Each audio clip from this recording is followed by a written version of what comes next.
శ్రేష్టమైనటువంటి విషయాలను ఈ రాత్రి కాల సమయంలో మనకు వివరిస్తున్నట్లుగా మనము చూస్తూ ఉన్నాం. నా అంశం ఏంటంటే దేవుని ఆత్మ, నరుని ఆత్మ. రెండు విషయాలు గుర్తుపెట్టుకోవాలి. దేవుని ఆత్మ, నరుని ఆత్మ.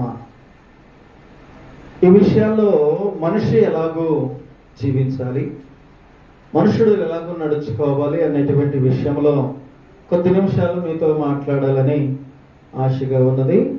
పరిశుద్ధ గ్రంథముల నుండి ఒక నిమిషం మనము దేవుని వాక్యాన్ని ధ్యానం చేసుకుందాం. పరిశుద్ధ గ్రంథంలో 2వ అధ్యాయం, పరిశుద్ధ గ్రంథంలో ఆదికాండము 2వ అధ్యాయం 7వ వచనాన్ని ఒకసారి మనము ధ్యానం చేసుకుందాం. దేవుడైన యెహోవా నేల మట్టితో నరుని నిర్మించి వాని నాసికారంధ్రములలో జీవవాయువును ఊదగా నరుడు జీవాత్మాయను. చాలు. ఈ యొక్క ఆది కాండము మనకు ఎంతో శ్రేష్టమైనటువంటి విషయాలను నేర్పిస్తుంది. ఈ ఆది కాండములోనే చరిత్ర అంతా కూడా ఉన్నది, గుర్తుపెట్టుకోవాలి.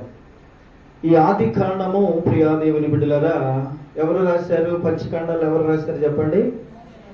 మోషే. దేవుడు చెప్పగా మోషే రాశాడు.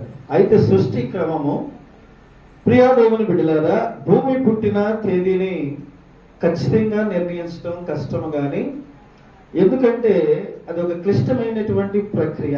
అయితే శాస్త్రవేత్తలు ఈ యొక్క భూమిని అంచనా వేసిన తర్వాత ఆ భూమిలో ఉన్నటువంటి శిథిలాలు లేకపోతే రాయి వాటినన్నిటిని కూడా పరిశీలన చేసిన తర్వాత ఆ యొక్క రాయి కానీ రెప్ప కానీ లేకపోతే అవి ఎన్ని సంవత్సరాల క్రితమో అనేటువంటి విషయాన్ని యురేనియం అనేటువంటి దాని ద్వారా 238 యొక్క యురేనియంను 235కి కలిపి చూస్తే ఈ యొక్క భూమి పుట్టుక 4.54 మిలియన్ల సంవత్సరాలు అనేటువంటి విషయాన్ని శాస్త్రవేత్తలు కనుగొన్నారు.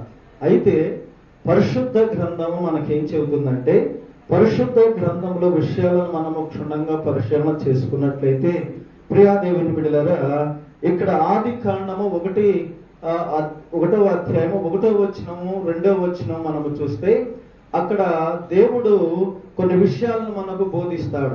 చదవండి 1-2 విషయాలు.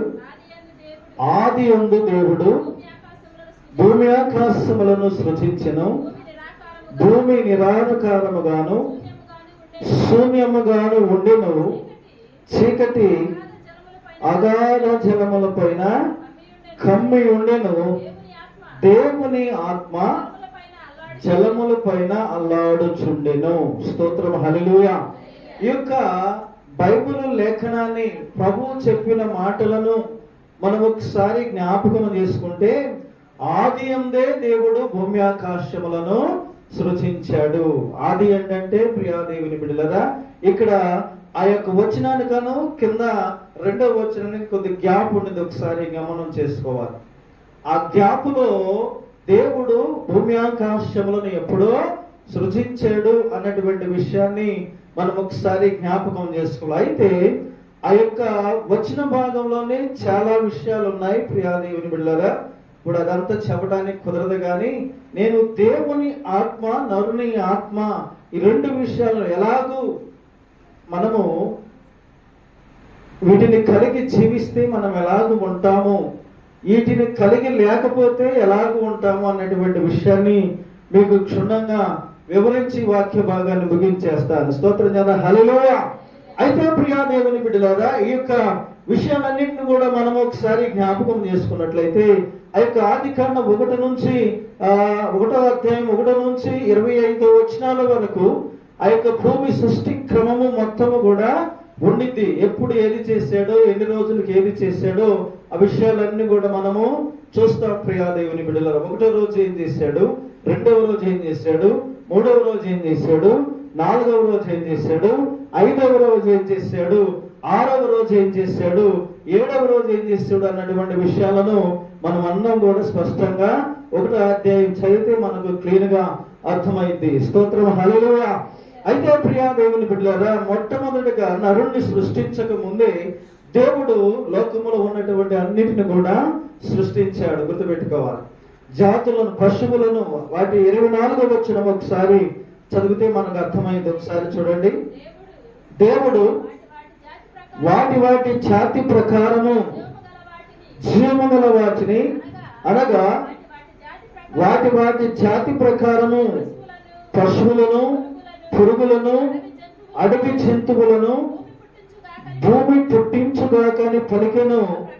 ఆ ప్రకారమైన దేవుడు ఆయా జాతుల ప్రకారము అడవి జంతువులను, ఆయా జాతుల ప్రకారము పశువులను, ఆయా జాతుల ప్రకారము నేలను ప్రాకు ప్రతి పురుగును చేసెను.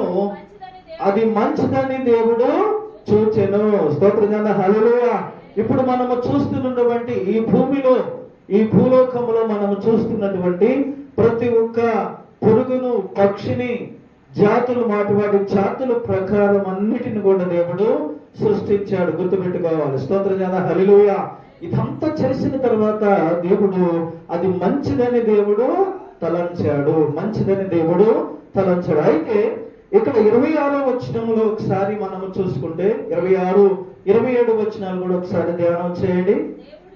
దేవుడు మన స్వరూపమందు మన పోలిక చొప్పున నరులను చేయుదము. వారు సముద్రపు చేపలను, ఆకాశ పక్షులను, పశువులను, సమస్త భూమిని, భూమి మీద ప్రాకు ప్రతి జంతువును ఏలుదురుగా కనియు పలికెను. దేవుడు తన స్వరూపమందు నరుని సృష్టించెను. గుర్తుపెట్టుకోవాలి. స్తోత్రం. హల్లెలూయా. ఈ వాక్య భాగాన్ని ఒకసారి మనము జ్ఞాపకం చేసుకుంటే, దేవుడు మన స్వరూపమందు మన పోలిక చొప్పున నరులను చేయుదుము. మన అంటే ఎంతమంది ఉంటారు అమ్మా? మన అంటే ఎంతమంది ఉంటారు? ఒకళ్ళు ఉంటారా, ఇద్దరు ఉంటారా? మన అంటే బహువచనాన్ని వాడాడు అక్కడ కదా. ఏకవచనాన్ని వాళ్ళ బహువచనాన్ని వాడాడు గనక మన స్వరూపమందు మన పోలిక చొప్పున నరులను చేయదము. చూడండి ప్రియా దేవుని బిడ్డలారా, ఈ ఆలోచన ఎప్పుడు వచ్చింది దేవుడికి? ఎప్పుడో ఆది అందే దేవుడికి ఈ ఆలోచన ఉన్నది. సృష్టిని చేసేటప్పుడే దేవునికి ఈ ఆలోచన ఉన్నది. గుర్తుపెట్టుకోవాలి. స్తోత్రం కదా. హల్లెలూయా. అక్కడ మధ్యలో ఒక పెద్ద వృత్తాంతం జరిగింది ప్రియా దేవుని బిడ్డలారా. దాన్ని ఇప్పుడు చెప్తే నాకు సమయం లేదు కనుక దేవుడు అవకాశం ఇస్తే మరొకసారి చెబుతాను. దాని గురించి స్పష్టంగా మీకు వివరిస్తాను. స్తోత్రం కదా. హల్లెలూయా. అయితే ప్రియా దేవుని బిడ్డలారా, మన స్వరూపమందు మన పోలిక చొప్పున నరులను చేయదము. చూడండి, దేవుడు ఎంత ప్రేమ గలవాడో, దేవుడు ఎంత ప్రేమమయుడో, ఎంత కనికరమ గలవాడో మనకు అర్థమవుతుంది. అంటే ఈ భూమిని ఏలడానికి, ఈ భూమిలో ఉన్నటువంటి ప్రతి ఒక్క జంతువుని, ప్రతి ఒక్క పశువుని, సముద్రపు జలస అన్నిటిని కూడా వేలడానికి దేవుడు నరుని సృష్టించాడు. నరునికి అవకాశం ఇచ్చాడు, అధికారం ఇచ్చాడు. ఈ భూలోకంలో ఉన్నటువంటి ప్రతి ఒక్క దాని, భూమి మీద కానీ, లేకపోతే సముద్రములో, లేకపోతే జలచరములలో, సముద్రములో ఉన్నటువంటి ఆ యొక్క చేపల మీద, అన్నిటి మీద కూడా దేవుడు మానవుడికి అధికారం ఇచ్చాడు. స్తోత్రం కదా. హల్లెలూయా. అయితే ఆలోచన వచ్చి ఏం చేశారంట? 27వ వచనంలో దేవుడు తన స్వరూపమందు నరులను సృష్టించెను. అమ్మా, దేవుడు తన స్వరూపమందు దేనితో సృష్టించాడు? నరుని దేనితో సృష్టించాడు చెప్పండి? మట్టితో సృష్టించాడు. ఈ మట్టిలో ఏమున్నాయి? మట్టిలో ఏమున్నాయి?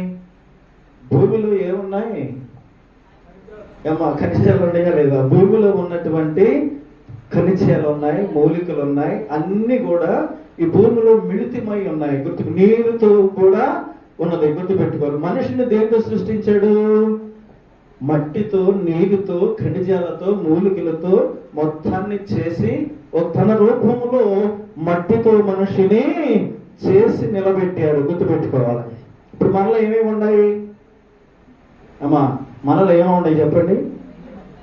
నీరు ఉంది, మట్టి ఉంది, ఇంకా ఖనిజాలు ఉన్నాయి, మూలికలు ఉన్నాయి. ఉన్నాయా లేవా? ఏమా ఉండేయలేవా? ఎట్ట నిర్మించబడ్డాం అనుకుందాం మనం? ఎట్ట ఇప్పుడు మనిషికి జ్వరం వచ్చింది, మనిషికి జబ్బు వచ్చింది, ఇంజక్షన్ యాడ్ నుంచి ఇస్తున్నారు? ఇంజక్షన్ యాడ్ నుంచి తయారు చేస్తున్నారు? చెప్పండి. చెట్ల నుంచి వచ్చే వాటిని బట్టే కదా. మందులు ఎలా తయారు చేస్తున్నారు చెప్పండి? ఆకులు యాడ్ నుంచి వచ్చినాయి? భూమిలో నుంచి వచ్చినాయి. భూమిలో నుంచే వచ్చింది. మరి భూమికిలో ఉన్నటువంటి వస్తువులకి మనిషికి లింక్ ఉంటేనే అక్కడ జ్వరం వచ్చినప్పుడు ఇంజక్షన్ చేసినప్పుడు తగ్గిపోతుంది మనకి. అంతేగా? స్తోత్రం. హల్లెలూయా. ఎవరికైనా డౌట్లు ఉన్నాయి? ఇంకా అర్థమవుతుందా? లింక్ ఉంది. ఇప్పుడు గొలుసు ఉందండి, గొలుసు ఒకటి తెగిపోయింది, దానికి ఏమైంది? అతుక్కునిదా?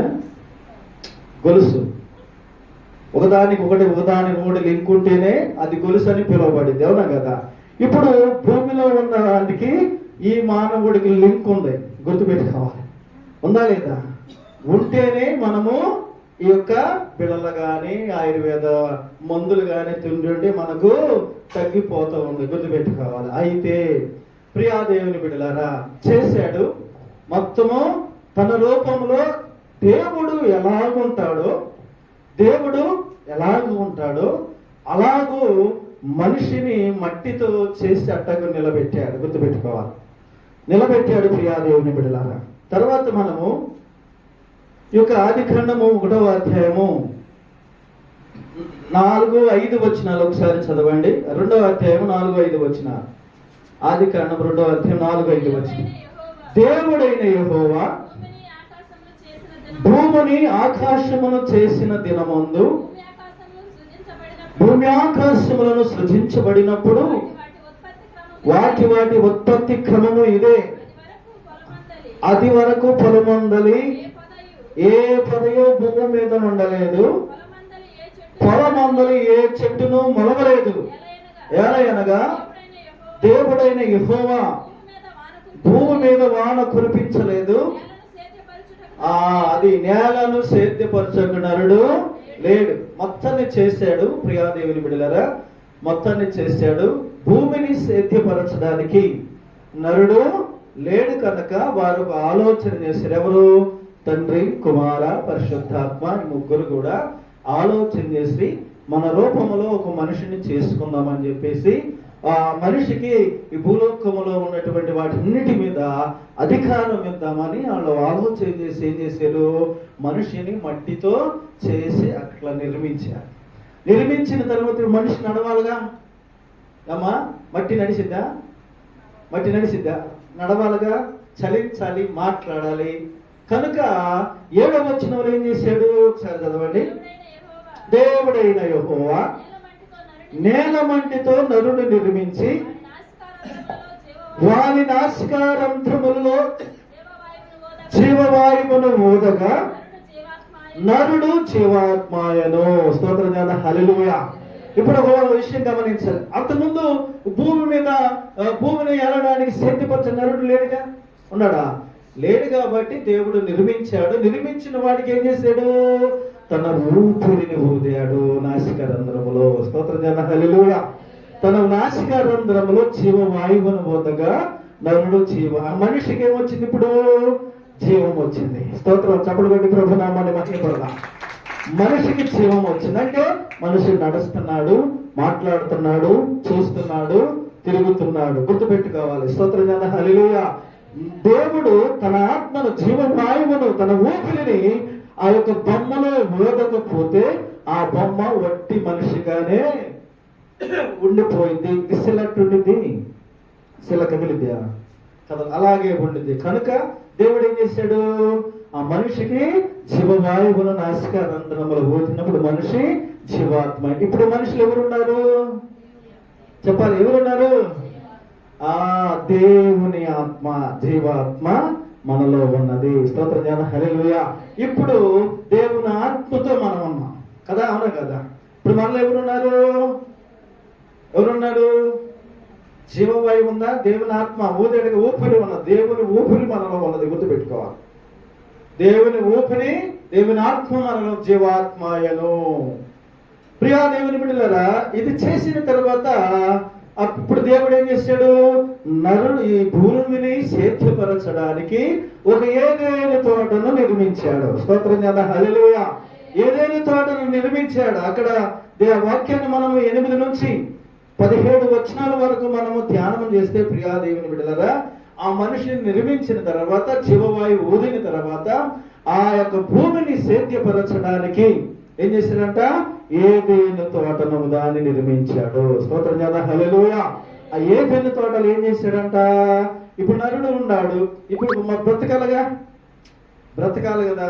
బ్రతకడం కోసం ఏం చేశాడు? ఏదైనా తోటలో జీవవృక్ష ఫలాలను, ఆహార వృక్ష ఫలాలను, మంచి చెడ్డలు తెలివినిచ్చు ఫలాలను ఆయన భూమి నుంచి మొలిపించాడు. స్తోత్రం కదా, హల్లెలూయా. భూమి నుంచి మొలిపించాడంటే అర్థం అవ్వాలి మీకేంటి? అంతకుముందు ఈ భూములు అవన్నీ కూడా సృష్టించాడు. 1వ వచనములో, ఆదికాండం 1వ వచనములోనే ఇవన్నిటికి అర్థాలు వస్తాయి, తర్వాత చెబుతాను. హల్లెలూయా. అయితే ప్రియా దేవుని బిడ్డలారా, అక్కడ ఆ భూమి జీవవృక్ష ఫలాలను, మంచి చెట్లు తెలవనిచ్చు ఫలాలను, ప్రియాది ఆహారమునకు మంచి చెట్లు. ఇప్పుడు ఆదాము తిని బ్రతకాలి కదా మనిషి, భూమి మీద జీవించి వాడు ఆహారం కావాలి కదా. అందుకని నరుడి కోసం ఏం చేశాడు? ఆయనకు ఏదైనా తోటేసి అందులో మంచి ఆహారము ఇచ్చేటువంటి వృక్ష ఫలాలను నాటి, మంచి చెడ్డలు తెలివినిచ్చే ఫలాలను నాటి, ఆ ఏదైనా తోటల మధ్యలో జీవవృక్ష ఫలాన్ని కూడా ఉంచాడు. స్తోత్రం కదా, హల్లెలూయా. ఇప్పుడు అవి బ్రతకాలి కదా, ఆ చెట్లు జీవముతో ఉండాలి కాబట్టి ఏం చేశాడు? ఏదైనా తోటలో ఒక నదిని ప్రవహింపజేసి ఆ నదిని 4 శాఖలుగా, ఆ ఏదైనా తోటను తడపడానికి 4 శాఖలుగా విభజించాడు ఆ నదిని. స్తోత్రం కదా, హల్లెలూయా. అందులో నదుల పేర్లన్నీ చక్కగా వ్రాసి ఉంటాయి ప్రియా దేవుని బిడ్డలారా. తర్వాత దేవుడు ఒక విషయం చెప్పాడు. 16వ వచనం చదవండి. మరియు దేవుడైన యెహోవా ఈ తోటలోనున్న ప్రతి మనుషుడికి ఇచ్చాడు. సామెతల గ్రంథం 20:27 ప్రకారము ఒకసారి చదవండి. దేవుని ఆత్మ మనకు ఎలాంటిదంట? దేవుని ఆత్మ మనకు ఎలాంటిది? స్తోత్రం కదా, హల్లెలూయా. సామెతల గ్రంథం 20:27 ప్రకారము నరుని ఆత్మ యెహోవా పెట్టిన దీపము. స్తోత్రం కదా, హల్లెలూయా. నరుని ఆత్మ యెహోవా పెట్టిన దీపము. ఇక్కడ ఎవరున్నారు?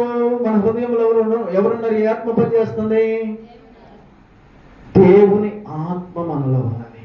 ఈ దేవుని ఆత్మ మనలో ఉన్నప్పుడు మనం ఏం చేయకూడదు? పాపం అనేది చేయకూడదు. గుర్తుపెట్టుకోవాలి ప్రియా దేవుని బిడ్డలారా.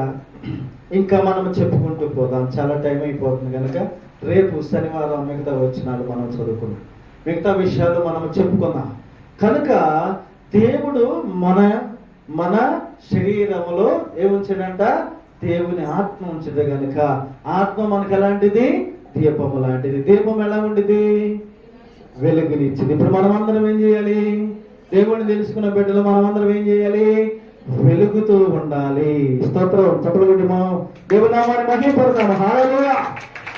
మరి మనం వెలుగుతూ ఉన్నామా? మనం వెలుగుతూ ఉన్నామా? ఆరిపోతూ ఉన్నామా? వెలుగుతూ ఉన్నామా? దేవుని ఆత్మ చేత ఆరిపోతూ ఉన్నామా? దిగజారిపోతున్నామా? విశ్వాసంలో బలహీనమైపోతున్నామా? ఆధ్యాత్మికంగా సన్నగిల్లిపోతున్నామా? లోకం చూసి, లోక ఆశలు చూసి, లోక పాపము చూసి, లోకం మీద ఆశ కలిగి లోకాన్ని ఏమన్నాడు? ఇది ఒక రంగుల వలయం అన్నాడు కదా. ఇది ఒక రంగుల వలయములో చిక్కుకుపోయి యేసు ప్రభునందు విశ్వాసం ఉంచి, యేసు ప్రభునందు నమ్మిక ఉంచి, మారు మనసు పొంది, బాప్తిసం తీసుకుని బలారాధనలో పాలుపొమ్ములు పొందు ఈ రంగుల వలయములో చిక్కుబడిపోయి దేవుణ్ణి మర్చిపోయి, దేవుని సహవాసాన్ని మర్చిపోయి, దేవునికి దూరంగా ఉండి శాపాన్ని కొని తెచ్చుకుంటున్నారు. ఏం తెచ్చుకుంటున్నారు? శాపాన్ని కొని తెచ్చుకుంటున్నారు. నీ జీవితంలో, నీ కుటుంబంలో నీకు సమస్యలు ఎందుకు వస్తున్నాయి? నీకు ఇబ్బందులు ఎందుకు వస్తున్నాయి? ఈ సమస్యలు ఎందుకు వస్తున్నాయి? నీకు ఇబ్బందులు ఎందుకు వస్తున్నాయి? ఎందుకు నీ కుటుంబంలో సమాధానం లేకుండా పోతుంది? ప్రియా దేవుని ఒకసారి దేవునికి నువ్వు దూరం అయిపోయావు. దేవుని సహవాసం కలిగి నువ్వు జీవిస్తలేదు. నీ ఆత్మ ఆరిపోయింది. ఈ ఆత్మ ఆరిపోయింది, సన్నగిల్లిపోయా. ప్రియా దేవుని బిడ్డలారా, గుర్తుపెట్టుకోవాలి. మనము దేవుని కలిగి నడుచుకోవాలి. దేవుని కలిగి మనం జీవించాలి. మిగతా విషయాలు రేపు శనివారం మనము చెప్పుకుందాం. కనుక మనము దేవునికి ఇష్టలైన బిడ్డలుగా, నమ్మకమైన బిడ్డలుగా ఉన్నాం. అట్టి కృప దేవుడు మనకందరికి అనుగ్రహించునుగాక. దేవుడు ఇచ్చిన మాటలు దీవించి ఆశీర్వదించునుగాక. ప్రార్థన చేసుకుందాం. 2 నిమిషాలు అందరూ కూడా తలలు వంచండి. ప్రార్థన చేసుకుందాం. 2 నిమిషాలు అందరూ కూడా తలలు వంచాలి. విన్న వాక్యాన్ని బట్టి ఒక 5 నిమిషాలు అందరూ కూడా ప్రార్థన చేయాలమ్మా. అందరూ కూడా తలలు వంచండి. హల్లెలూయా, హల్లెలూయా, హల్లెలూయా, హల్లెలూయా, హల్లెలూయా. విన్న వాక్యాన్ని బట్టి హల్లెలూయా, హల్లెలూయా. దేవానికి వందనాలు, స్తుతులు, స్తోత్ర. అద్భుతీయుడా తండ్రి, ఉండి మాతో మాట్లాడి మమ్మల్ని బలపరిచినందుకు వందనాలు. నిత్యం వెలుగు సంబంధంగా మేము ఉండడానికి కృప దయచేయండి. పరిశుద్ధుని సన్నిధికి వచ్చిన ప్రతి ఒక్క బిడ్డను జ్ఞాపకం చేసి ప్రభా దర్శించండి. ఈ నామంలో అయా నా తండ్రి నీకు వందనాలు. ఆరోగ్యము, శక్తుల బలము కలుగునుగా కానీ పరిశుద్ధాత్మ ఈ రోజు రాలేకుండా బిడ్డ రేపు దినాన అందరూ కలుసుకోవడానికి కృప దయచేయండి.